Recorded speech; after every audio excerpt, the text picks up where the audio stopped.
Yo, what's going on, guys? Coach Vic here. In today's video, I'm going to talk a little bit about whether you should be swinging up, level, or down. Coming up.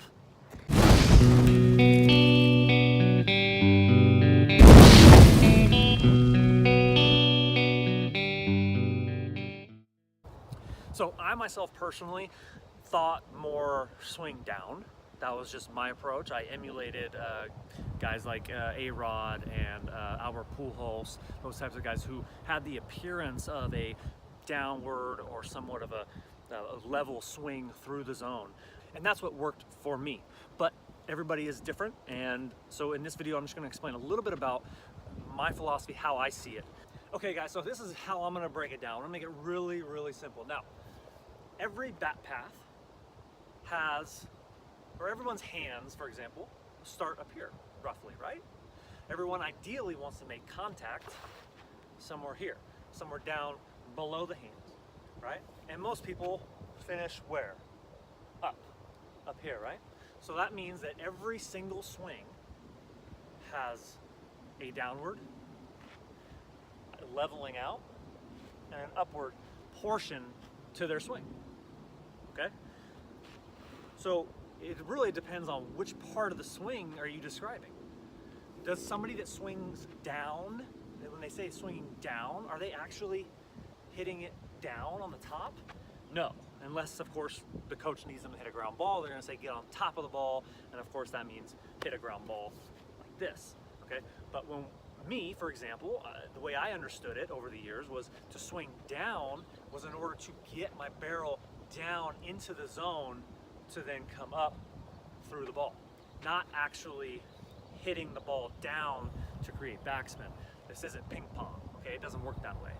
In order to drive the ball with authority that way over the fence, we must have force going in that exact direction. So essentially, nobody is wrong and nobody is right. So it's which part of the swing do you want to focus on? Okay, when I say swing down, I'm not talking about swinging down on the ball. I'm talking about my hands, right? When I say swing down, that I like to swing down on the ball, it's about making sure that my hands stay up, right? And I've heard this said from Barry Bonds, Miguel Cabrera, some A-Rod, some pretty good names, some pretty good ball players, if you ask me. And what they say is keeping up. And some of them say, like A-Rod recently posted a video and he's talking about swinging down and he's demonstrating like this. It's like yes and no, but I'm not going to say that A-Rod, who has 696 home runs in the big leagues, is wrong. Okay, so there's got to be some truth to that. If somebody of his stature, of his playing ability, of what he accomplished in this game is saying to do, okay? But I will elaborate on what I think he meant when he says swing down, okay? So when we demonstrate, when a guy that says swing down, when he demonstrates swinging down, that's not actually what happens in the game, okay? What happens in the game, and you'll go to the video, people will show the footage of what is actually happening with the barrel in the game. And what is happening is, of course, the barrel is dropping, the hands are going, the barrel is dropping down below into the zone, and then coming upward through the ball. Now, somebody who says they swing down is actually swinging up, right? Or so it appears. So the other part about this is that a lot of it comes down to where you are making contact in your swing, okay? If I have, let's say, a downward approach, and I'm gonna come down, if I hit this ball deep back here, there's a good chance that I'm gonna hit it down into the ground. I'm gonna beat it into the ground, hunting gophers, okay? If I make contact with this ball about at my front foot, I'm gonna probably get a line drive. Probably gonna hit a pretty good line drive, up the middle to the opposite gap maybe, okay? If I make contact with this ball out in front of my front foot, now, remember, like I said, we have a downward, a leveling out, and an upward portion to every swing. Now, if I'm catching that ball out in front, now it doesn't matter if I'm swinging down or up. When I'm at this point in the swing out in front, my bat is coming up. There's no way around it. When you get out from your front foot and beyond where you're making contact, you will be coming upward. So if I'm going to swing down, here's my downward, In a game, there's going to be this barrel's going to drop into the zone, and as I level out through the zone is where I'm going to be coming up. So, and then there is a natural launch angle. Right? So here we go again, right? If I'm making contact deep, I'm probably going to hit a line drive or a ground ball the other way. If I'm making contact at my front foot, probably going to get a line drive, deep fly ball, preferably something in the gap, oppo. If I'm getting it, or probably more so line drive. If I'm getting that ball out in front of my front foot, there's two things that happen. There are many things, but main things that happen when you're consistently catching the ball out in front without reaching or lunging, is you're coming up, you're in that upward portion of your swing, which is going to give you launch angle. You're also getting full extension. And when you get full extension and catch that ball out in front, you've given your barrel a chance to generate speed, to generate whip of that barrel by leading with that knob and driving those hands to the ball. You're going to have some serious barrel whip, barrel speed, which is ultimately going to give you more power, more backspin, more damage. So again, the only part of a swing that is actually swinging down is this, your first move. Only thing that is swinging down is the first move. When I say I swung down, obviously I didn't swing down. I would have never hit a single home run, okay? Swinging down was just this, to drive my hands and my knob to the ball. You'll hear Albert Pujols says this in some of the interviews that you see online, where he focuses on driving the knob directly to the ball, being as short to the ball with the knob and the hands as possible. The barrel will do its thing, and the barrel will follow where the knob goes. Another way to explain what the barrel does in games, okay, as opposed to when someone is simply demonstrating a downward chop. And maybe some people do take this literally. I myself did not believe that that's what was happening. I knew that there was a difference between my hand path and my barrel path. You see, because the barrel is heavy, okay, and we are holding the light end, and we have the bat somewhere up here, right, ready to swing, and we get into our launch position. When we fire, the barrel wants to go down, okay? It's like if you hold the bat out like this, okay, and you try to move your hand this way as fast as possible, and watch what the barrel does. Right? You can't keep the barrel upright because the faster you move, the more the barrel wants to stay behind. So it's a similar effect when you're swinging, right? When you're swinging here, we got the barrel up. And once we apply our hips and that torque that we create from our launch position, and we get the hands going, firing through, the barrel does what? Drops. If you're a launch angle guy, nothing against the launch angle. There's truth to the launch angle. I do not think that it is wrong, but I do believe that some players can run into trouble because I've coached some players that insisted on taking that launch angle approach, and I saw that it's pretty disastrous at times, okay? So overthinking it, right? Having too much information sometimes can be bad. Every time you may have a bad at bat and you hit a ground ball and you're a launch angle guy, and you hit a ground ball, a couple ground balls in a game, now you're gonna go back to critiquing every single movement, and that is not necessarily good. We are hitters. We're not geniuses, okay? So we need to not think so much. The last thing that a young player needs is to keep on thinking about every little movement of their swing. Don't get me wrong, there is some value in it, and there is a time and a place for all that information and that science, because it is great. It is what is evolving this game in the right direction. But there comes a time where a mental maturity, when it is necessary to separate, knowing when to pick and choose the times that you need that information. Okay, when you're taking all that information into your live games, into your season, you're setting yourself up for some problems. Okay, there needs to be a feel, there needs to be a flow, there needs to be natural rhythm to this game, and that comes from reps.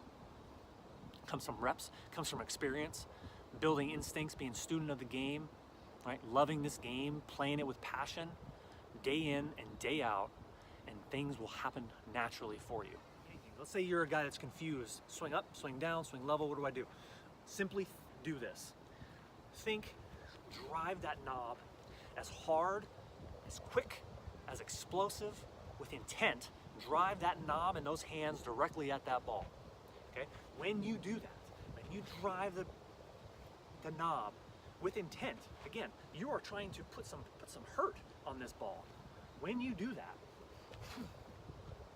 you'll see what happens. Even just demonstrating right now. If I demonstrate, now that is a swinging down. You see, if I were to demonstrate it in slow motion, I'd be going like this. But because I'm doing it with some intent, the barrel drops into the zone on plane and upward through the ball. If, of course, you're making contact out on your front foot. Shoulder angle.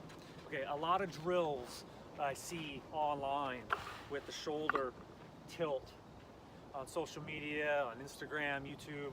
A lot of drills that I see that are creating this crazy angle. It doesn't really, it's one of the things I don't really understand quite so much. Why would I want to hit a pitch? Why would I want to hit a pitch that's right down the middle? Why would I want to hit this pitch like this, right? So what I think is the angle of your shoulders is dictated by the height of the ball. If I swing at a pitch up here, if I swing at this pitch right here, and I got my hands up and I'm a downward, which is more so direct to the ball. See that? Notice there's a little bit of a tilt, but notice how my bat is parallel with my shoulders. Right? Now the lower the pitch, if this pitch were able to get up here, the tee doesn't go high enough. But let's just say the pitch was up here. Notice the bat, the barrel, the angle of the bat, and the shoulders. Right? If that pitch was up here, boom, they're in line. Now, the lower the pitch goes, the more tilt. You can't even see that. The lower the pitch,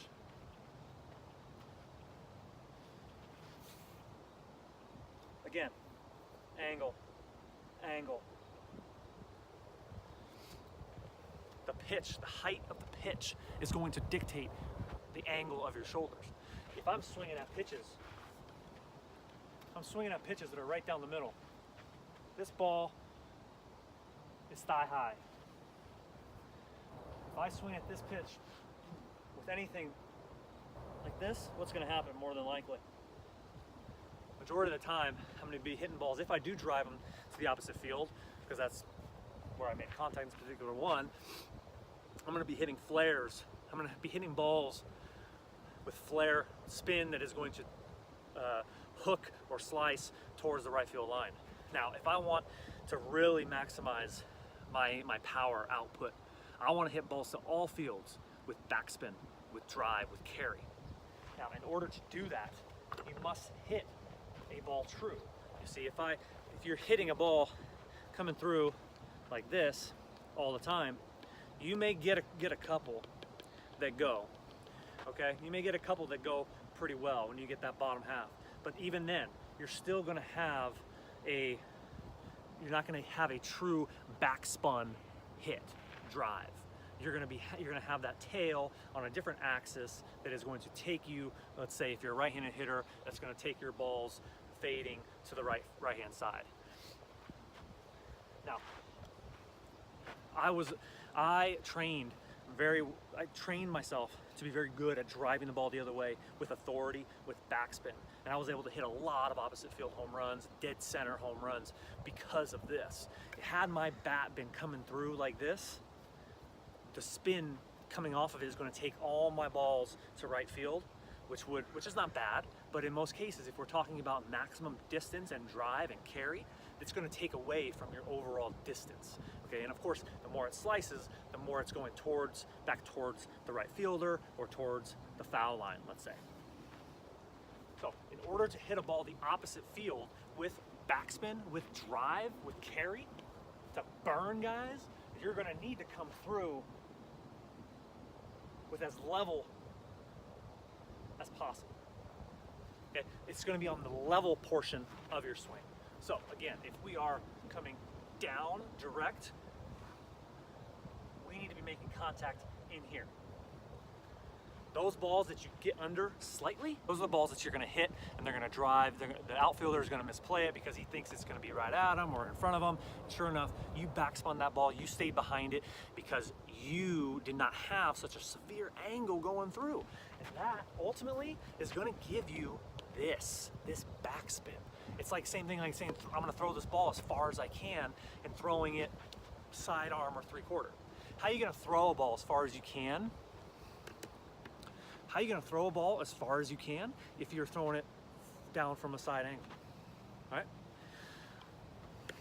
So think about it this way. In order to get a ball to carry as far as possible off the bat, you want to have as much of a four-seam, right? A top to bottom spin as possible. Now, the greater the angle of the bat, the more and more difficult that is going to be to achieve. You want, obviously there's going to be some angle to the bat, right? If we're swinging at a ball below the hands. If you are coming through the zone and making contact somewhere in this angle, you're going to be driving more line drives with backspin, more carry. Okay, I played with a lot of professional guys that amazed me at how they were able to so consistently drive balls that just didn't want to come down. They'd go up, man, and they'd just stay. And that's how I hit some balls. That's how I hit a lot of balls, in fact, to opposite field, right field. That was a big strength of mine, to be able to drive the ball that way. I think at least half or maybe more than half of my home runs I hit in my career were from gap to right field. And that is because of that. It's because of working on that angle coming through is more here, closer to here than it is to here. Okay, of course, this angle, you get that pitch inside, you barrel it, hey, forget about it. You're gonna have like Chris Bryant, Mike Trout, that works for them, that's great. But we aren't Mike Trout yet. If we're in Little League, if we're in high school, we're not Mike Trout yet. So we have to be as consistent a hitter as possible, right? And hit as many line drives as possible. And before you wanna, work on your launch angle and hit more home runs, have somebody tell you that you hit too many line drives. Has anyone ever told you that you hit too many line drives? Man, you hit too many line drives. You hit too many lasers. You should try and hit the ball in the air, hit more home runs. Okay? Until you hear somebody say that, get your mind out of the home runs. Hit as many line drives. Let that be a problem. Man, if only this kid could get under the ball sometimes. Okay? Let that be you first. I guarantee you will be the team, or maybe the league, at least the team, but possibly the league's leading hitter. You will dominate if you focus on hitting line drives to the middle of the field and be direct to the ball and swing with intent to put some hurt on this thing. Okay guys, that wraps up this video. I hope you enjoyed it. Let me know what you think. Your comments or questions, leave them in the section down below. If you haven't already, please hit subscribe and be sure to ring that little notification bell because I'll be uploading a new video every week. All right guys, take care. I'll see you in the next video.